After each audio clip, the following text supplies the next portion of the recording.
Fyodor Dostoyevsky. Memorias del subsuelo. Parte 1. Subterráneo.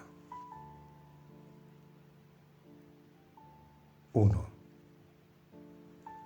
Soy un hombre enfermo. Soy un hombre rencoroso. Soy un hombre poco atractivo. Creo que mi hígado está enfermo. Sin embargo, no sé nada en absoluto sobre mi enfermedad y no sé con certeza lo que me aflige. No consulto a un médico por ello y nunca lo he hecho, aunque tengo respeto por la medicina y los médicos. Además, soy extremadamente supersticioso, lo suficiente como para respetar la medicina. De todos modos, soy lo suficientemente educado como para no ser supersticioso, pero soy supersticioso. No, me niego a consultar a un médico por despecho. Eso probablemente no lo entenderá. Sin embargo, lo entiendo. Por supuesto, no puedo explicar a quién mortifico precisamente en este caso con mi despecho. Soy perfectamente consciente de que no puedo pagar a los médicos por no consultarles. Sé mejor que nadie que con todo esto solo me perjudico a mí mismo y a nadie más. Pero aún así, si no consulto a un médico es por despecho. Mi hígado está mal, pues que empeore. Llevo mucho tiempo así, 20 años. Ahora tengo 40 años. Solía estar en el servicio gubernamental, pero ya no lo estoy. Fui un funcionario rencoroso. Era maleducado y me gustaba serlo. No aceptaba sobornos, ya ves. Así que estaba obligado a encontrar una recompensa en eso. Al menos. Una pobre broma, pero no la tacharé. La escribí pensando que sonaría muy ingeniosa, pero ahora que me he visto que solo quería presumir de forma despreciable, no la tacharé a propósito. Cuando los peticionarios venían a pedir información a la mesa en la que me sentaba, solía rechinar los dientes ante ellos y sentía un intenso placer cuando conseguía hacer infeliz a alguien. Casi lo conseguía. En su mayoría eran personas tímidas, por supuesto. Eran peticionarios. Pero entre los altaneros había un oficial en particular que no podía soportar. No quería ser humilde y hacía sonar su espada de una manera repugnante. Me peleé con él durante 18 meses por esa espada. Al final, le gané. Dejó de hacerla sonar, pero eso ocurrió en mi juventud. ¿Pero saben, caballeros, cuál era el punto principal de mi despecho? Pues bien, todo el punto, el verdadero aguijón del mismo, radicaba en el hecho de que continuamente, incluso en el momento del más agudo rencor, yo era interiormente consciente, con vergüenza, de que no solo no era un rencoroso, sino que ni siquiera era un hombre amargado, que no hacía más que asustar a los gorriones al azar y divertirme con ello. Puede que eche espuma por la boca, pero tráeme una muñeca para jugar, dame una taza de té con azúcar y quizá me apacigüe. Puede que incluso me emocione de verdad, aunque probablemente después rechine los dientes y me quede despierto por la noche, con vergüenza durante meses. Ese era mi camino. Mentí cuando dije hace un momento que era un funcionario rencoroso. Mentía por despecho. Simplemente me divertía con los peticionarios y con el funcionario. Y en realidad nunca pude ser rencoroso. Era consciente en todo momento de muchos muchísimos elementos absolutamente opuestos a eso. Sentía que esos elementos opuestos pululaban en mí. Sabía que habían estado pululando en mí durante toda mi vida y anhelando alguna salida de mí, pero no los dejaba, no los dejaba, no los dejaba salir a propósito. Me atormentaban hasta avergonzarme, me llevaban a convulsiones y me enfermaban. Al fin, cómo me enfermaban. Ahora bien, ¿no se imaginan, señores, que estoy expresando remordimiento por algo, que les estoy pidiendo perdón por algo? Estoy seguro de que están pensando que...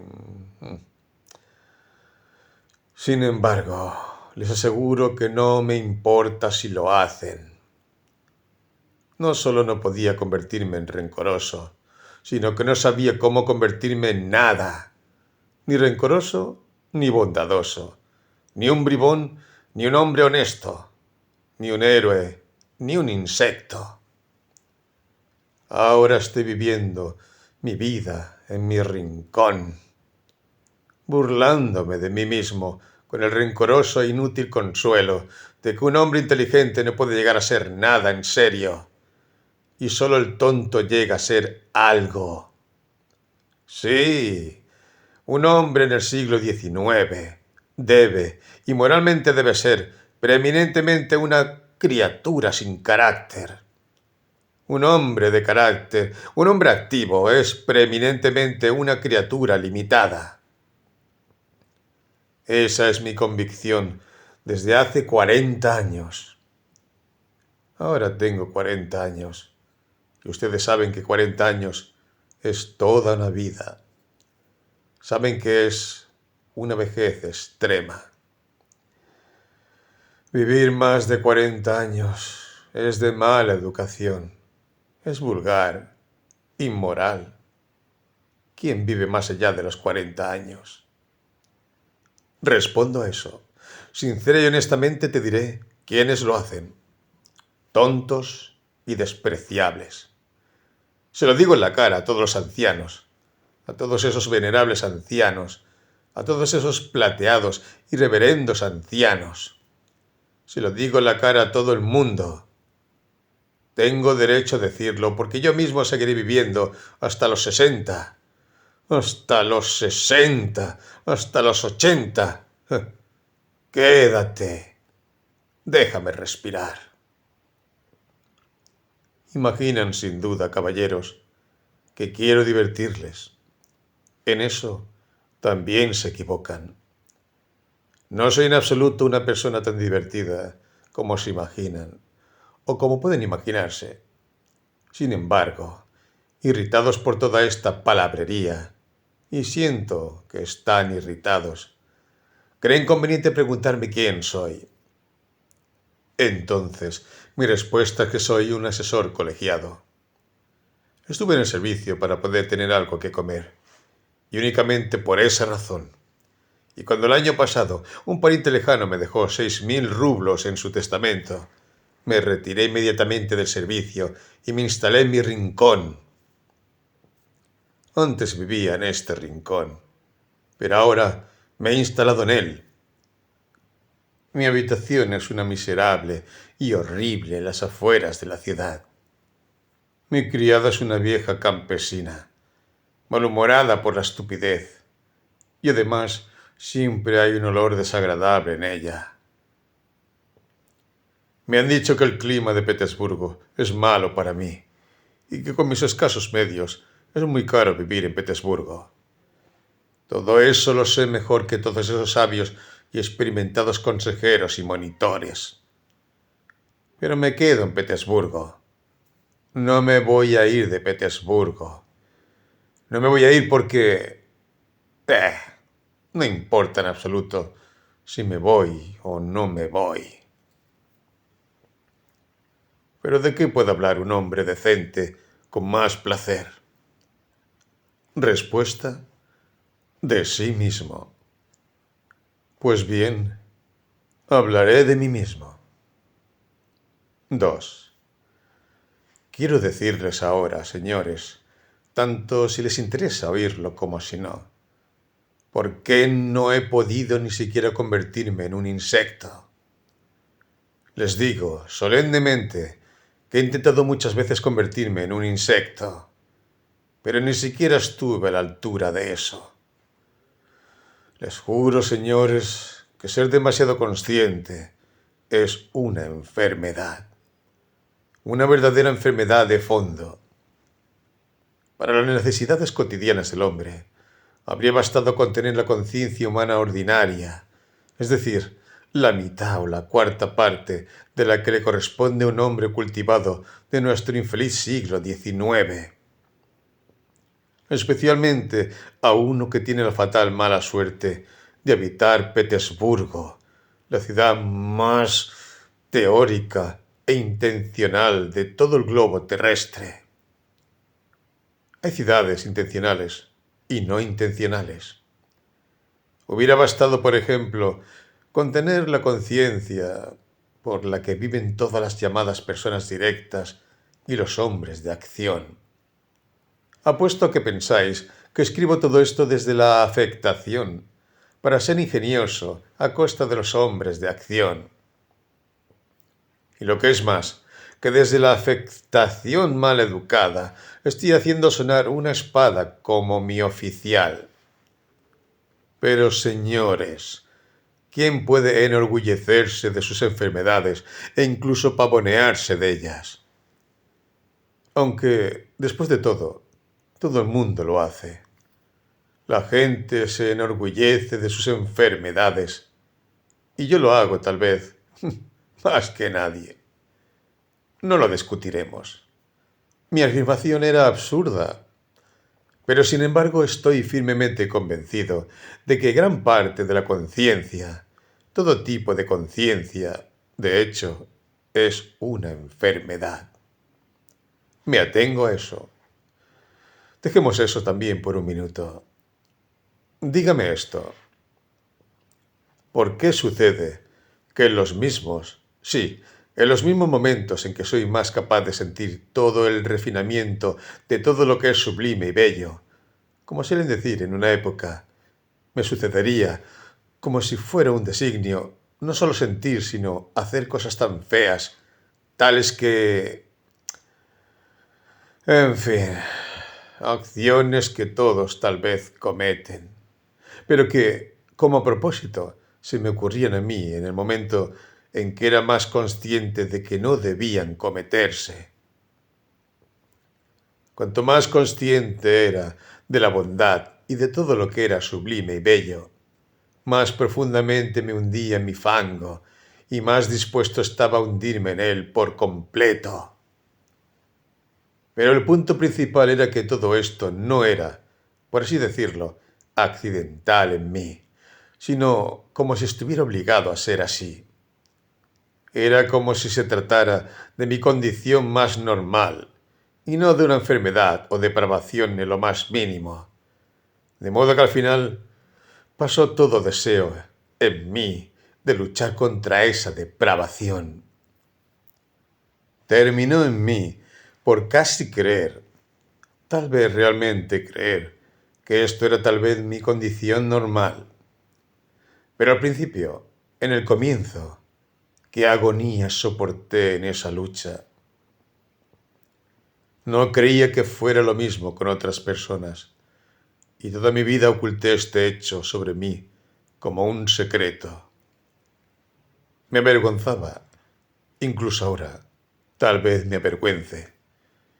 Llegué a sentir una especie de secreto goce anormal, despreciable, al volver a casa, a mi rincón, en alguna repugnante noche de Petersburgo, con la aguda conciencia de que aquel día había vuelto a cometer una acción repugnante, de que lo hecho no podía deshacerse nunca, y en secreto, interiormente, royendo a mí mismo por ello, desgarrándome y consumiéndome hasta que al fin la amargura se convirtió en una especie de vergonzosa dulzura maldita. Y por fin, en un positivo goce real. Sí, en disfrute. En disfrute. Insisto en ello. He hablado de esto porque sigo queriendo saber a ciencia cierta si otras personas sienten tal goce. Me explico. El goce provenía de la conciencia demasiado intensa de la propia degradación. Provenía de sentir uno mismo que había llegado a la última barrera, que era horrible, pero que no podía ser de otra manera, que no había escapatoria para ti, que nunca podrías convertirte en un hombre diferente, que aunque te quedaran tiempo y fe para cambiar en algo diferente, lo más probable es que no quisieras cambiar. O si lo quisieras, incluso entonces no harías nada, porque quizá en realidad no había nada en lo que pudieras cambiar. Y lo peor de todo era, y la raíz de todo, que todo estaba de acuerdo con las leyes fundamentales, normales de la conciencia sobreaguda, y con la inercia que era el resultado directo de esas leyes, y que en consecuencia uno no solo era incapaz de cambiar, sino que no podía hacer absolutamente nada. De ello se desprende, como resultado de una conciencia aguda, que uno no tiene la culpa de ser un canalla, como si eso fuera un consuelo para el canalla, una vez que se ha dado cuenta de que realmente es un canalla. Pero basta, he dicho muchas tonterías.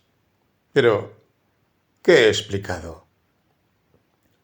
¿Cómo se puede explicar el disfrute en esto? Pero lo explicaré. Llegaré al fondo del asunto. Por eso he tomado mi pluma. Yo, por ejemplo, tengo mucho amour propre. Soy tan desconfiado y propenso a ofenderse como un jorobado o un enano. Pero a decir verdad, a veces he tenido momentos en los que, si hubiera recibido una bofetada a la cara, tal vez me habría alegrado de ello. Digo, en serio, que probablemente habría sido capaz de descubrir incluso en eso un tipo peculiar de disfrute. El disfrute, por supuesto, de la desesperación.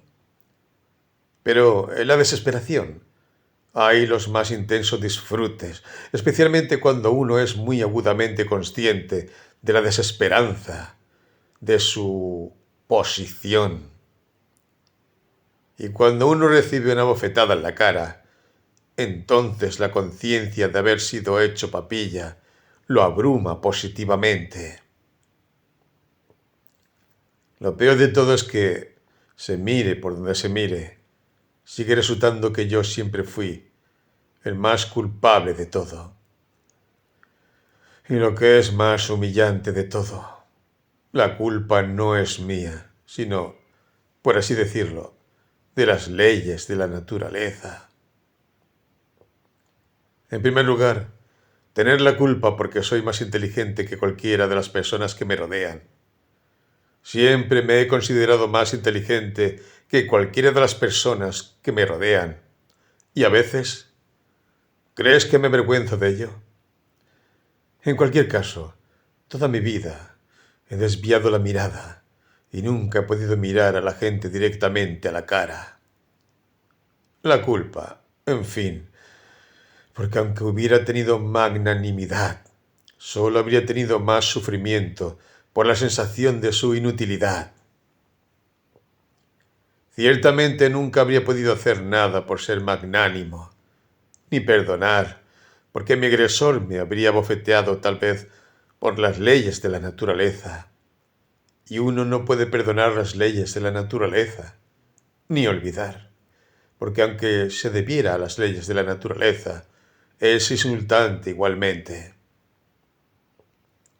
Por último, aunque hubiera querido ser todo menos magnánimo y hubiera deseado, por el contrario, vengarme de mi agresor, no hubiera podido vengarme de nadie por nada, porque ciertamente nunca me hubiera decidido a hacer nada, aunque hubiera podido.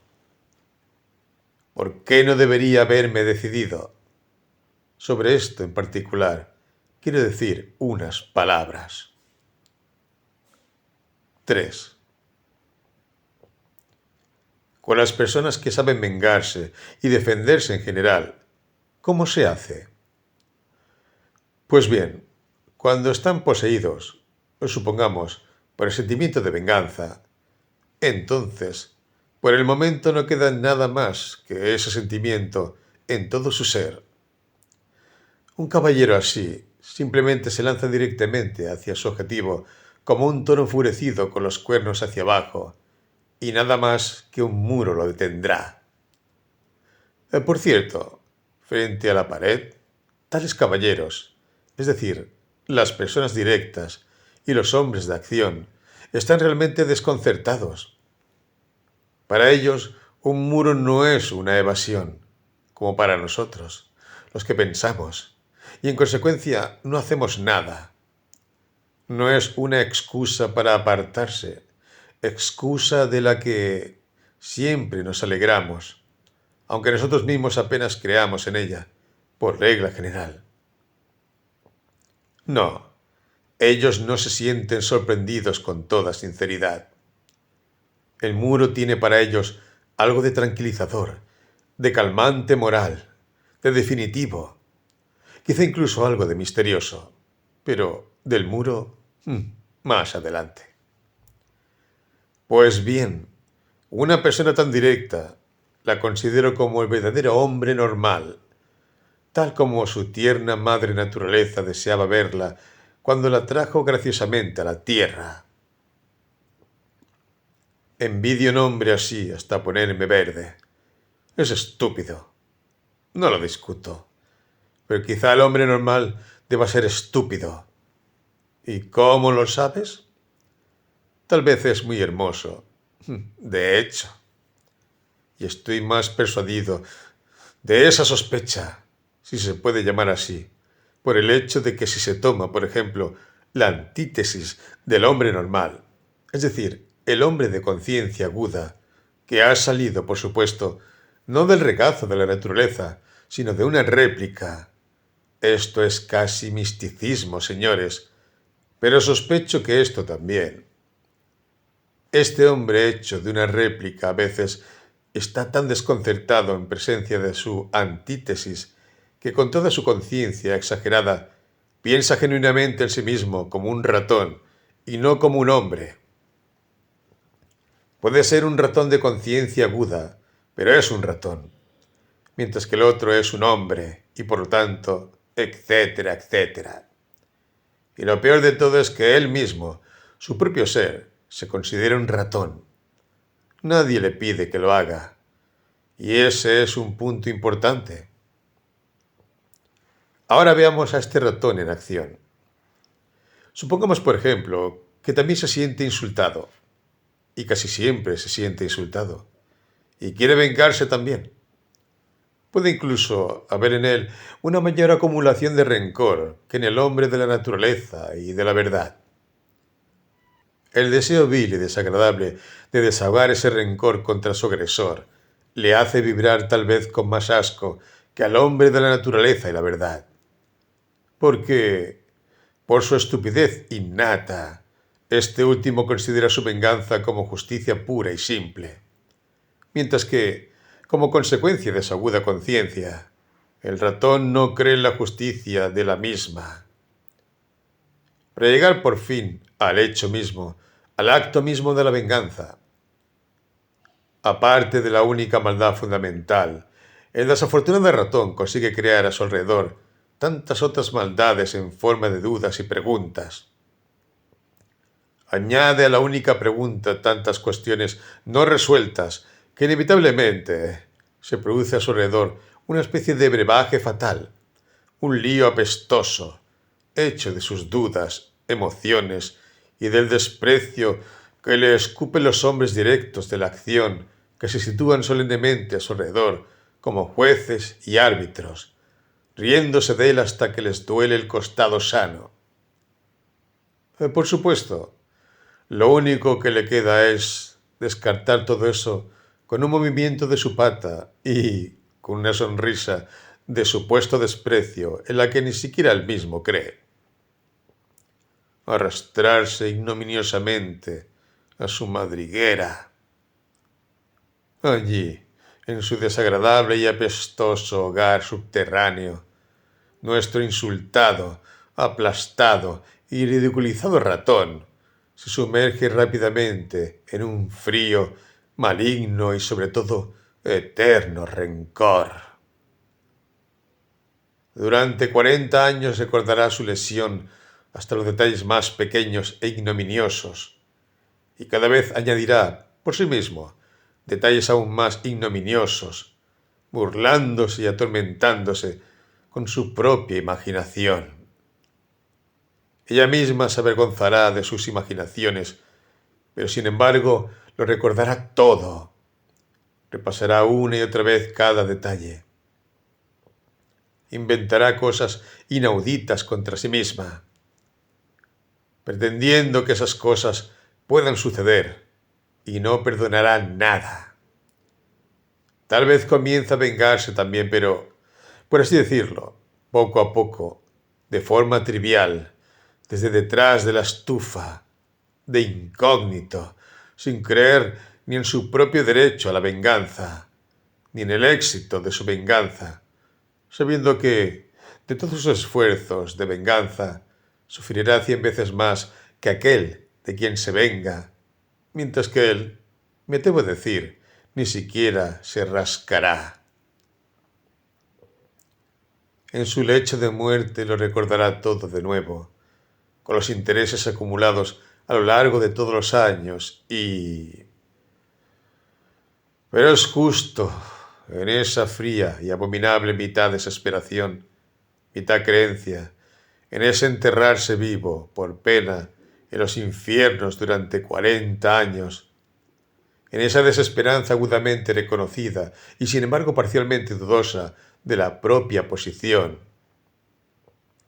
en ese infierno de deseos insatisfechos vueltos hacia adentro, en esa fiebre de oscilaciones, de resoluciones decididas para siempre y arrepentidas de nuevo un minuto después, donde reside el sabor de ese extraño goce del que he hablado. Es tan sutil, tan difícil de analizar, que las personas un poco limitadas o incluso simplemente las personas de nervios fuertes no entenderán ni un átomo de él.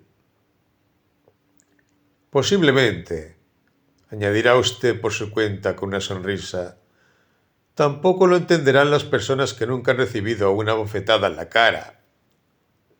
Y de ese modo me insinuará amablemente que yo también quizás he tenido la experiencia de una bofetada en la cara en mi vida, y por eso hablo como alguien que sabe. Apuesto a que lo están pensando. Pero tranquilícense, señores.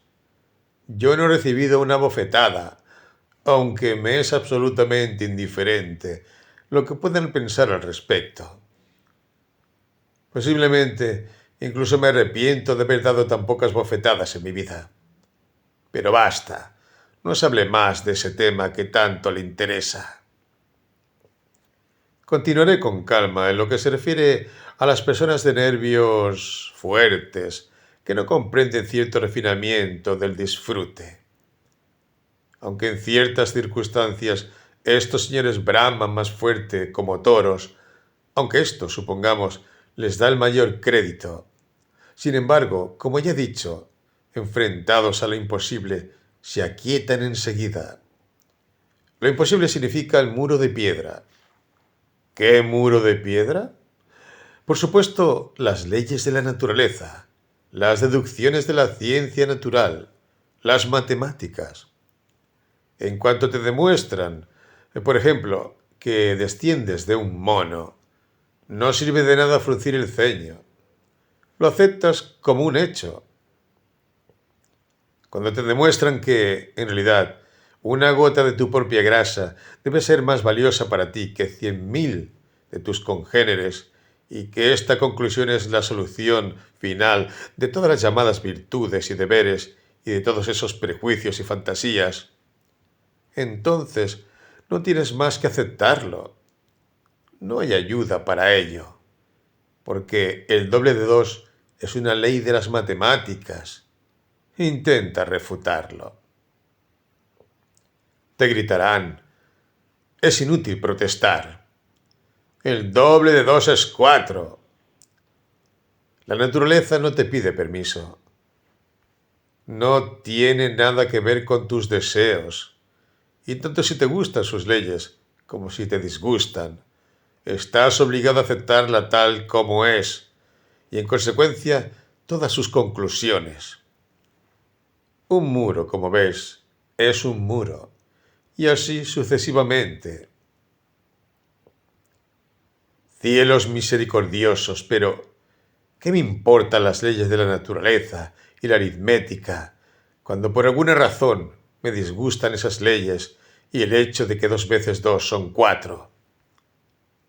Por supuesto que no puedo atravesar el muro golpeando mi cabeza contra él si realmente no tengo la fuerza para derribarlo. Pero no voy a reconciliarme con él simplemente porque es un muro de piedra y no tengo la fuerza.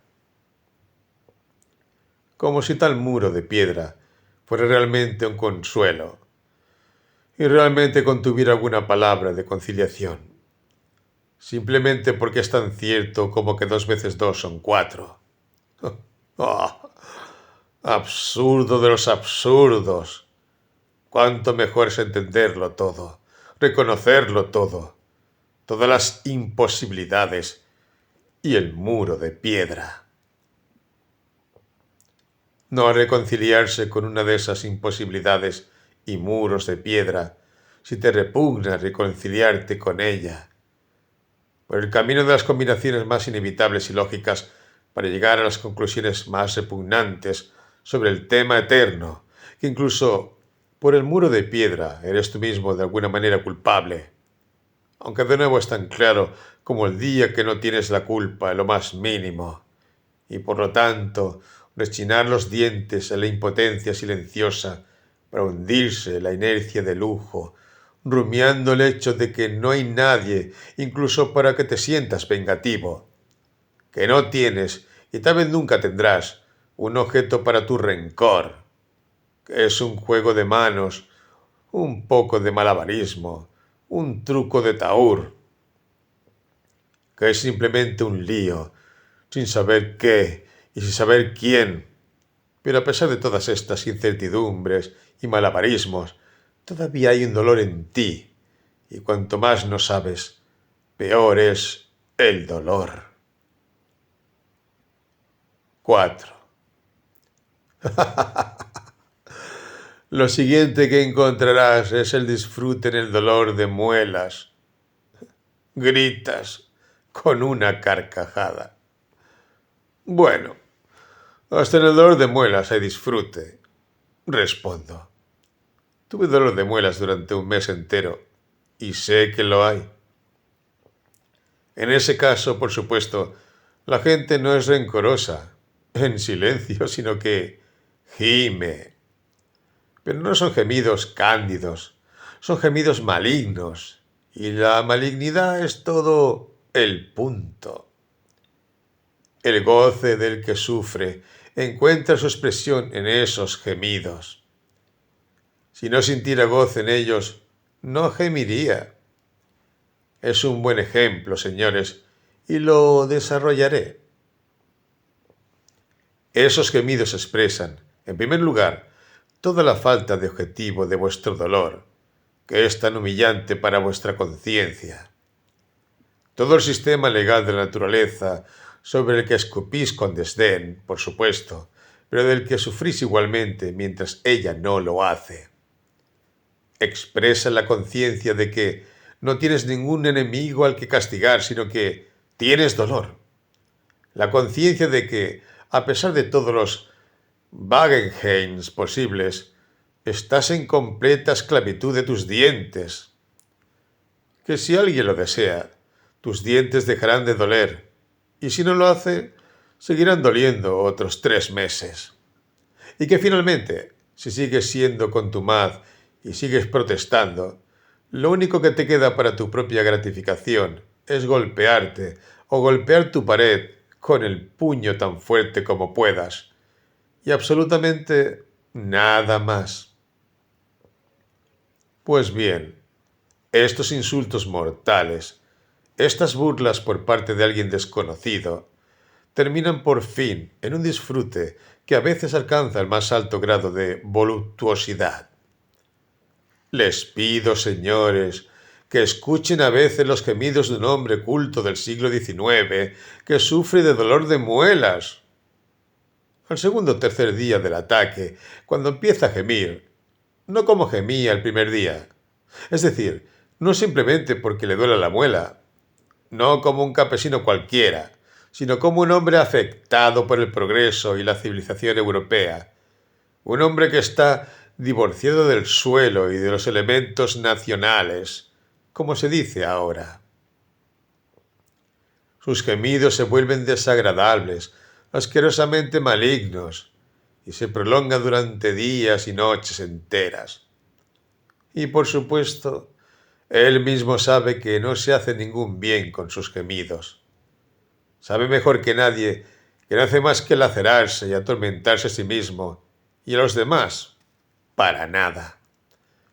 Sabe que incluso el público, ante el que se esfuerza, y toda su familia, le escuchan con repugnancia.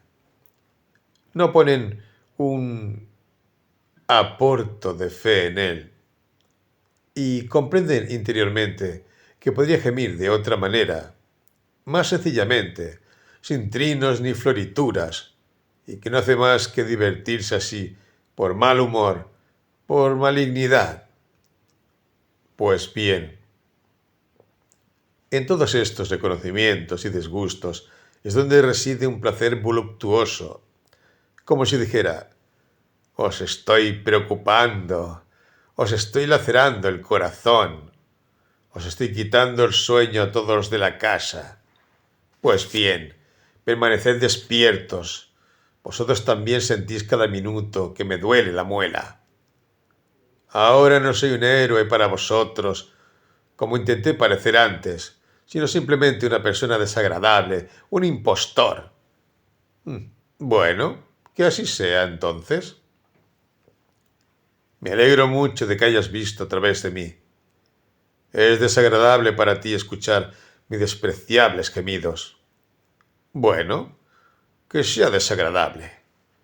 Aquí te dejaré una floritura más desagradable en un minuto. ¿No lo entienden aún, señores? Nah. Parece que nuestro desarrollo y nuestra conciencia deben ir más allá para comprender todos los entresijos de este placer. ¿Se ríen? Encantado. Mis bromas, señores, son, por supuesto, de mal gusto, espasmódicas, envueltas, carentes de autoestima. Pero, por supuesto, eso es porque no me respeto a mí mismo. ¿Puede un hombre con percepción respetarse a sí mismo? 5. Vamos. ¿Es posible que un hombre que intenta encontrar el disfrute en el propio sentimiento de su degradación tenga una chispa de respeto por sí mismo? No digo esto ahora por ningún tipo de remordimiento empalagoso. Y de hecho, nunca podría soportar decir: «Perdóname, papá, no lo volveré a hacer». No porque sea incapaz de decirlo. Al contrario, quizás solo porque he sido demasiado capaz de hacerlo. ¿Y de qué manera, además? Como si fuera un diseño. Solía meterme en problemas en casos en los que no tenía ninguna culpa. Eso era lo más desagradable. Al mismo tiempo me sentía realmente conmovido y arrepentido. Solía derramar lágrimas y, por supuesto, me engañaba a mí mismo, aunque no actuaba en lo más mínimo, y había un sentimiento enfermizo en mi corazón en ese momento.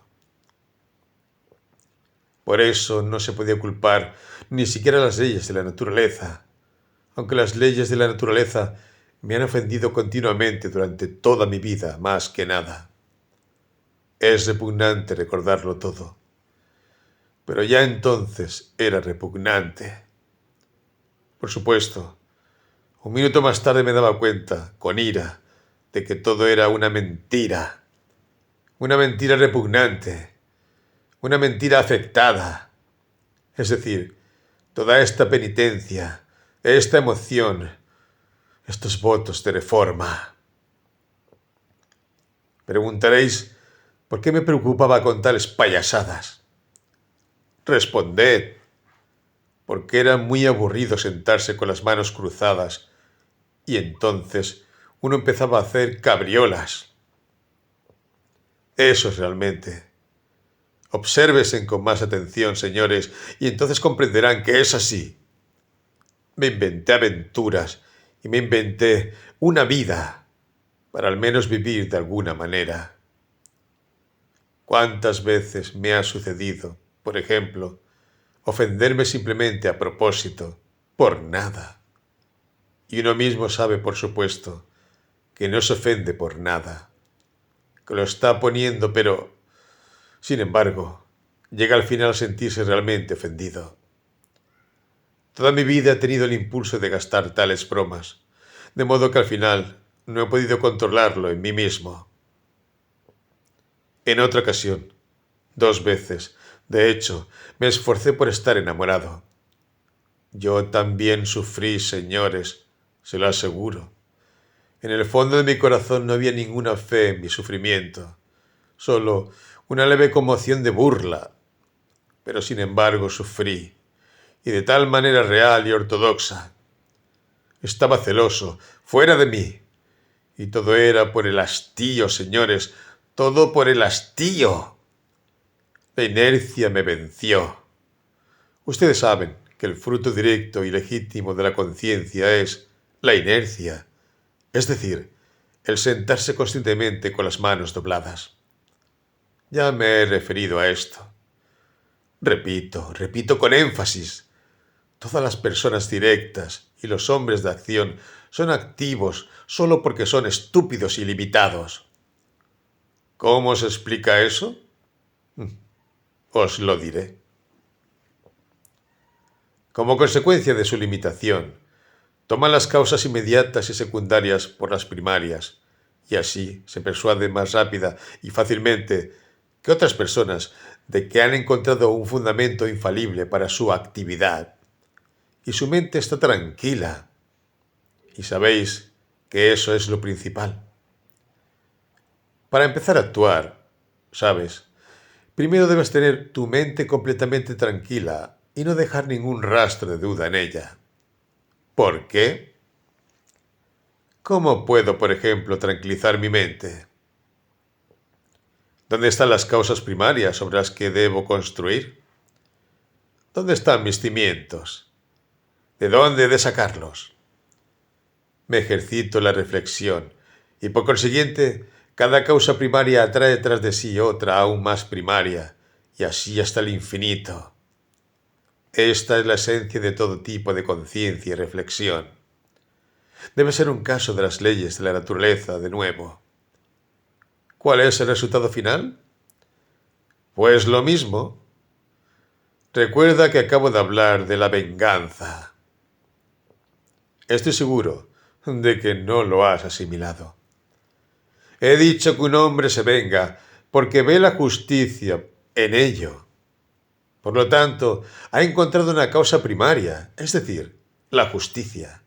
Y así está tranquilo por todos lados, y en consecuencia lleva a cabo su venganza con calma y éxito, estando persuadido de que está haciendo una cosa justa y honesta. Pero yo no veo ninguna justicia en ello. Tampoco encuentro ninguna clase de virtud en ello.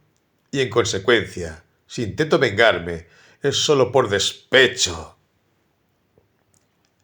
El rencor, por supuesto, podría superar todas mis dudas, y así podría servir con bastante éxito en lugar de una causa primaria, precisamente porque no es una causa. Pero ¿qué se puede hacer si ni siquiera tengo rencor? Ya empecé con eso, ¿sabes? Como consecuencia, de nuevo, de esas malditas leyes de la conciencia, la ira en mí está sujeta a la desintegración química. Te fijas en ella, el objeto vuela en el aire, tus razones se evaporan, el criminal no se encuentra, el agravio se convierte no en un agravio, sino en un fantasma, algo así como el dolor de muelas, del que nadie tiene la culpa, y en consecuencia solo queda de nuevo la misma salida, es decir, golpear la pared tan fuerte como puedas. Así que lo abandonas con un movimiento de la mano porque no has encontrado una causa fundamental. Y prueba a dejarte llevar por tus sentimientos, a ciegas, sin reflexión, sin causa primaria, repeliendo la conciencia al menos durante un tiempo. Odia o ama, aunque sea para no quedarte con las manos cruzadas. Pasado mañana, como muy tarde, empezarás a despreciarte por haberte engañado a sabiendas. Resultado, una burbuja de jabón y la inercia. Oh, señores, ¿saben? Quizás me considero un hombre inteligente, solo porque toda mi vida no he sido capaz ni de empezar ni de terminar nada. Es cierto que soy un parlanchín, un inofensivo parlanchín vejatorio, como todos nosotros.